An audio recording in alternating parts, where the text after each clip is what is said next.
இயேசு எரிகோவுக்கு சென்று அந்நகர் வழியே போய் கொண்டிருந்தார். அங்கு சக்கேயு என்னும் பெயருடைய செல்வர் ஒருவர் இருந்தார். அவன் வரி எழுதுவோருக்கு தலைவர். இயேசு யார் என்று அவர் பார்க்க விரும்பினார். மக்கள் திரளாய் கூடியிருந்ததால் அவரை பார்க்க முடியவில்லை. ஏனெனில் சக்கேயு குட்டையாய் இருந்தார். அவர் முன்னே ஓடிப்போய் அவரை பார்ப்பதற்காக ஒரு காட்டு அத்தி மரத்தில் ஏறிக்கொண்டார். இயேசு அவ்வழியில்தான் இருந்தார். இயேசு அந்த இடத்திற்கு வந்தவுடன் அண்ணாந்து பார்த்து அவரிடம், சக்கேயு, விரைவாய் இறங்கி வாரும், இன்று உமது வீட்டில் நான் தங்க வேண்டும் என்றார். அவர் விரைவாய் இறங்கி வந்து மகிழ்ச்சியோடு அவரை வரவேற்றார்.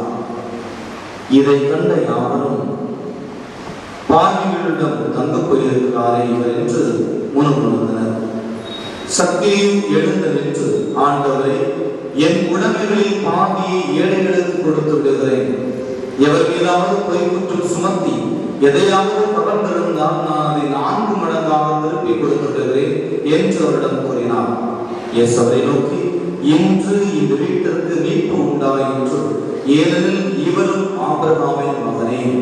இழந்து போனதை தேடி மீட்கவே மானிட மகன் வந்திருக்கிறார் என்று இயேசு சொன்னார்.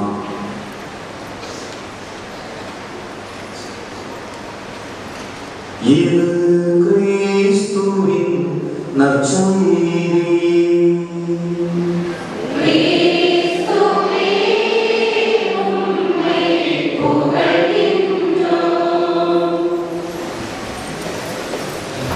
கிறிஸ்து இயேசுவில் பிரியமுள்ள சகோதர சகோதரிகளே, நம் கத்தோலிக்க திருச்சபை ஆண்டுதோறும் சிறைப்பணி ஞாயிறை சிறப்பாக கொண்டாடி வருகிறது. சிறைப்பணியின் பாதுகாவலாக விளங்கும் மேக்சிமிலியன் கோல்பே தன்னுடைய துணிவான வாழ்முறையால் சிறை கைதிகளை பாதுகாப்பதில் சிறந்த எடுத்துக்காட்டாய் விளங்குகிறார்.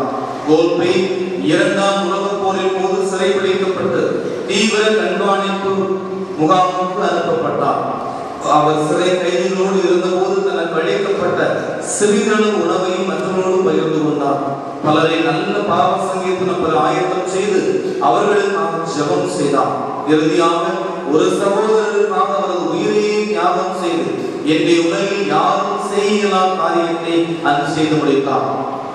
இதே பணியை இயன்ற விதத்தில் இந்திய சிறைப்பணியானது சிறை கைதிகளுக்கும் அவருடைய குடும்பம் மற்றும் பாதிக்கப்பட்டவருடைய குடும்பத்தினருக்கும் மறுவாழ்வு மற்றும் அவருடைய நலனுக்காக இயக்கமாக சிறப்பாக செயலாற்றி வருகிறது. இது ஏறக்குறைய 6000 தன்னார்வ தொண்டர்கள் அயராக உழைத்து வருகிறார்கள். நாடு முழுவதிலும் 30 மறுவாழ்வு மையங்கள் இயங்கி வருகின்றன.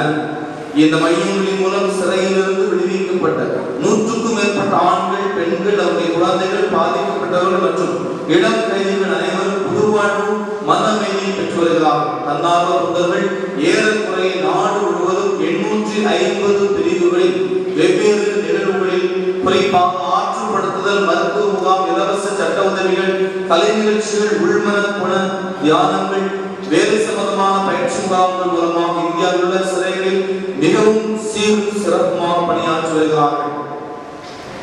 முக்கியமாக சிறை கைதிகளுக்கு வாழ்வின் முக்கியத்துவத்தை அவர்கள் சமூகத்தில் தனித்திறன் பெற்றோர் என்பதை கல்வி மூலம் தெரிவித்து வருகிறார்கள். நமது திருத்தந்தை பிரான்சிஸ் அவர்கள் தான் திருத்தந்தையான புனித வியாழன் திருப்பலியை சிறைச்சாலையிலே தான் கொண்டாடினார். அங்குள்ள கைதிகளின் பாதங்களை கழுவினார். இவ்வாறாக கடவுள் ஒவ்வொரு மனிதனையும் சாதி, மதம், இனம், மொழி கடந்து அன்பு செய்கிறார் என்பதை உலகிற்கு உணர்த்தி குற்றவாளிகளும் மனிதர்களே கடவுளின் பிள்ளைகளே என உலகிற்கு எடுத்து காட்டினார். இவ்வாறு கூறுவதன் மூலம் நாம் அவர்களை நிரபராதியாகவே அல்லது அவர்கள் செய்த குற்றத்தை நியாயப்படுத்துவதற்காக அல்ல, மாறாக அவர்கள் சிறை தண்டனை முடித்து விடுதலையான பின் ஒரு நல்ல வாழ்க்கையை வாழ வேண்டும் என்பதை நோக்கம். இன்றைய நிலவரப்படி இந்தியாவில் 2,41,200 பேர் விசாரணை சிறைவாசிகளாகவும் 1,28,592 பேர் தண்டனை சிறைவாசிகளாகவும் 1382 சிறைச்சாலைகளில் வாடுகின்றனர். இவர்கள் சந்திக்கும் பிரச்சனைகளும் குறிப்பாக குடும்பங்களும் இவரால் பாதிக்கப்பட்டவருடைய குடும்பங்கள் மிகவும் அல்லல்படும் சூழல்தான் இயேசுவின் கேள்வி நம் கண்முன்னே விரிகின்றது. மத்திய நற்செய்தி 25ஆம் அதிகாரம் 39 நாம் வாசிப்பதை போல, நான் சிறையிலிருந்து என்னை காண வந்தாயா என்ற கேள்விக்கு செவிசாய்த்து முழு உள்ளத்தோடு இயேசுவை பின்பற்ற இதை சுற்றுமுட நமக்கு உதவும் என நம்புகிறேன். இந்த விசுவாச ஆண்டிலே நாம் சிறைப்பணிக்கான ஞாயிறை கொண்டாடுவது மிகவும் சிறப்பானதாகும். செயலற்ற விசுவாசம் செத்த விசுவாசம். எனவே இந்த விசுவாச ஆண்டிலே நாம் நீதிக்காக உழைப்பதில் அன்பு பணி செய்வதிலும் ஆர்வம் காட்ட வேண்டும் என திருச்சபை தாய் மிகவும் விரும்புகிறார். இந்த பணியானது இறை பராமரிப்பை மனதில் கொண்டு நமது தாய் திருநாட்டில் உள்ள நல்மனம் கொண்டோர் பங்கு இறை சமூகம் நிறுவனம் ஆகியவற்றை உதவியை கொண்டு மட்டுமே செயல்படுகின்றது. சமுதாயத்தில் புறந்தள்ளப்பட்டவர்களும் ஒதுக்கப்பட்டவர்களுக்கும் நல்மனம் கொண்ட தயக்கம் காட்ட வேண்டாம். சிறைப்பட்டவரோடு நீங்களும் சிறைப்பட்டவர்களாக நினைத்துக் கொள்ளுங்கள். இன்னொருவரோடு நீங்களும் இன்னொருவர்களாக கருதுங்கள். இது சிறைப்படி ஞாயிற்கு திருச்சபை சிறைவாசிகளுக்கு புதிய வாழ்வை அளிக்க ஏராள முயற்சி எடுத்துக் கொண்டிருக்கும் சிறைப்படி தன்னாலும் கொண்டாடுவதை வாழ்த்துகின்றது. திருப்பலியை கொண்டாடக்கூடிய நாம் இறைவன் திருப்பிடத்தில் விடுதலைக்காக காத்திருக்கும் சிறைவாசிகளை சமர்ப்பித்து மன்றாடுவோம். தாராள மனதுடன் இந்த பணிக்கு தங்களை அர்ப்பணித்த உங்கள் அனைவருக்கும் எனது உள்ளார்ந்த பாராட்டுகளை சுபங்களை அர்ப்பணிக்கிறேன். தாராள உள்ளத்துடன் அளிக்கும் காணிக்கை வாயிலாக இப்பணியை மேலும் தொடர்ந்து நடத்த உதவுமாறு கேட்டுக்கொள்கிறேன். தன் பாடுகள் இறப்பு உயிர்ப்பு மூலம் நமக்கு விடுதலையும் நிறைவாழ்வை பெற்று தந்த இறைவன் இயேசு உங்களுடைய உங்களை காத்து வழி நடத்துவாராக. கிறிஸ்துவில் அன்புள்ள ஆயர் பீட்டர் ரோஞ்சியஸ், இந்திய சிறைப்பணி அமைப்பு பாதுகாவலர், கோட்டார் ஆயர். இச்சுற்றுமுட நவம்பர் 3ஆம் நாள் ஞாயிறு திருப்பலியின் போது எல்லா ஆலயங்களிலும் வாசிக்கப்பட வேண்டும். தொடர்ந்து நவம்பர் 10ஆம் நாள் ஞாயிற்றுக்கிழமை சிறைப்பணிக்கான நாணயத்தை குறித்து மறைமாவட்டத்தோடு ஒப்படைக்க அன்போடு கேட்டுக்கொள்கிறேன். கிறிஸ்துவை மீட்பை பெற்ற இல்லங்களை உருவாக்கும் எனவே சிந்தனையை சிந்திக்கிறீர்களே, ஒரே ஒரு கருத்தை மட்டும் உங்களுக்கு சொல்ல ஆசைப்படுகிறேன். சகீர் வழியாக குடும்பம் மீட்பை பெற்றது. நம் வழியாக நம்முடைய குடும்பங்கள் மீட்பை பெற வேண்டும். ஒரு நிகழ்வு சொன்னால், அசாம் மாநிலத்தில் பெல்டோலா என்ற ஒரு கிராமத்தில் வாழ்கின்ற ஒரு குடும்பம். ஏறத்தாழ அந்த குடும்பத்தில் வீட்டில் மட்டுமே 21 நபர்கள் இருக்கிறார்கள். 3 மகன்கள், மகள், மருமகள், பேரப்பிள்ளைகள், தாய், தந்தையென ஒரு கூட்டு குடும்பமாக வாழக்கூடியவர்கள். 21 பேர் ஒரே வீட்டிலே வாழ்கிறார்கள். பல ஆண்டுகள் கடந்த பிறகு அவர்களுடைய சின்ன பிரிவினை கூட இல்லை, ஒரு சின்ன பிரச்சனை கூட கிடையாது. ஒற்றுமையாக வாழ்கிறார்கள். இவர்கள் என்ன செய்கிறார்கள்? ஒவ்வொரு மாதத்துடைய கடைசி ஞாயிற்றுக்கிழமை குடும்பத்தில் இவர்கள் சேர்ந்து வருகிறார்கள். சேர்ந்து வருவதை குடும்ப தந்தையானவர் ஒரு மலர் பெட்டகத்தை கொண்டு வருகின்றார். ஒரு மலர் பெட்டகம் என்பது அந்த பெட்டகத்தை கொண்டு வந்து அவருடைய நடுவிலே வைக்கிறார். வைத்த பிறகு அந்த பெட்டகத்திலே அந்த பெட்டியில் போடப்பட்ட கடிதங்கள் ஒவ்வொன்றாக எடுத்து யாருடைய பெயரில் இருக்கிறதோ அதை வாசிக்கிறார்கள்.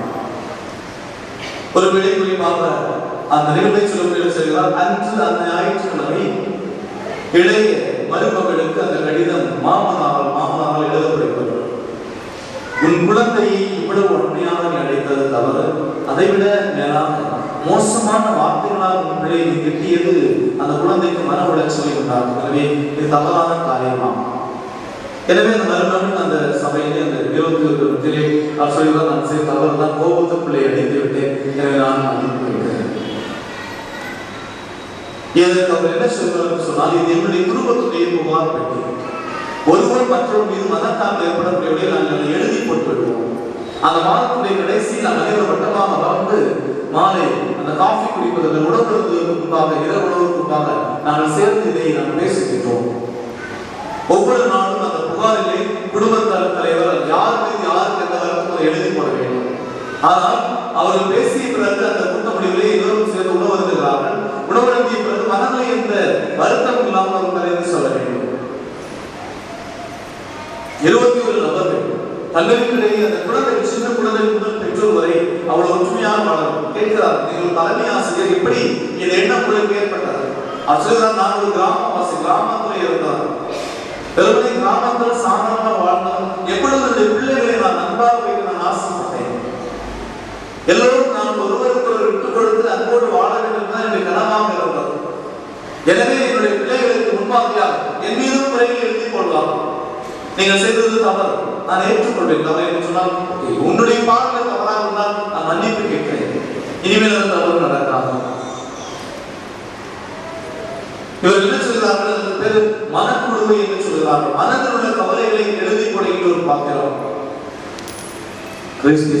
நம்ம குடும்பங்கள் எல்லாம் 4 பேர் 5 பேர் தான் என்ன சண்டை இல்லை. புருஷ ஒரு பக்கம், பொண்டாட்டி ஒரு பக்கம், பிள்ளை ஒரு பக்கம், 2 குழந்தைங்க. இப்பெல்லாம் 2 குழந்தைகள் ஒரு குழந்தை தான். இதுக்கிடையே இழுபறியில் நடந்து நம்முடைய குடும்பங்கள் சிந்திச்சு பார்க்கலாம். எது குறைவுடையது? காரணம், சக்கையும் ஒரு செல்வந்தனாக இருந்தால் கை நிறைய பணம் இருந்தது, ஆனால் மனதிலே நிம்மதி இல்லை. எனவேதான் ஒரு சமூக அந்தஸ்திலே ஒரு பணக்காரன் செல்வந்தனாக இருந்தவர் நேரடியாக இயேசுவிடம் சென்று பேச முடியவில்லை. காரணம், சமூகத்தில் அவருக்கு மதிப்பில்லை. அவருடைய நோக்கம் முழுவதும் பணத்தை சம்பாதிக்கிற ஒரு மெஷினை போல, ஒரு இன்ஜினை போல நாம் உடைக்க வேண்டும் என்பதுதான் அவருடைய எண்ணமாக இருக்கிறது. ஆனால் எப்பொழுது அந்த எண்ணம் உடைபடுகிறதோ, எப்பொழுது அந்த எண்ணம் இல்லாமல் போகிறதோ, அதன் பிறகுதான் அவன் இயேசுவை காண வேண்டும் என்று ஆசைப்படுகிறான். மரத்தின் மீது ஏறி அமர்ந்திருக்கிறான். அவன் இயேசுவை பார்ப்பதற்கு முன்பாக இயேசு அவனை பார்க்கிறான். நான் இன்று உன் வீட்டிலே உணவு வருகிறேன், தங்க வருகிறேன், உன் வீட்டிலே வருகிறேன். எதற்காக?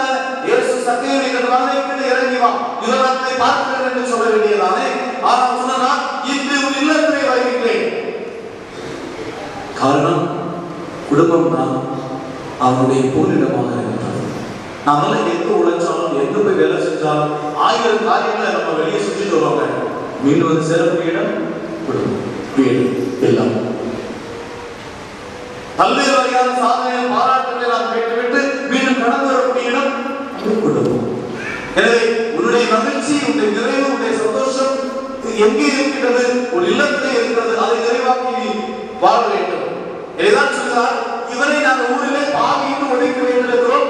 இன்று நீர் எப்படி இவருடைய வீட்டிலே கட்டப் போகிறேன்? சகையும் தன் வாழ்வை ஒத்து கொடுக்கிறான். நான் செய்தது தவறு, நான் வாழ்ந்த வாழ்க்கை தவறானது. ஏதாவது ஒரு புருஷன் ஒய்ஃபு முன்னாடி நான் உண்மையிலே செஞ்சது தப்பு அப்படி சொல்லக்கூடிய திராணி தைரியம் இருக்கிறது. அல்லது மனைவி, சாரி நான் செஞ்சது தப்பு தான் மன்னிச்சு சொல்ல மாட்டோம், வீண் பண்ண மாட்டோம். ரொம்ப நல்லா ஒரு மகன் ஒருவேளை தந்தை அல்லது தாய் எதிர்த்து பேசுகிறார், சாரி மனசு தப்பு சொல்ல மாட்டோம். இவங்க கிட்ட போய் நான் சாரி கேட்க, நான் மன்னிப்பு கேட்கணும், நினைத்து பார்க்கலாம். அவருடைய குடும்பங்கள் விட்டு பெற வேண்டுமா? நாம் விட்டுக் கொடுத்து வர வேண்டும்.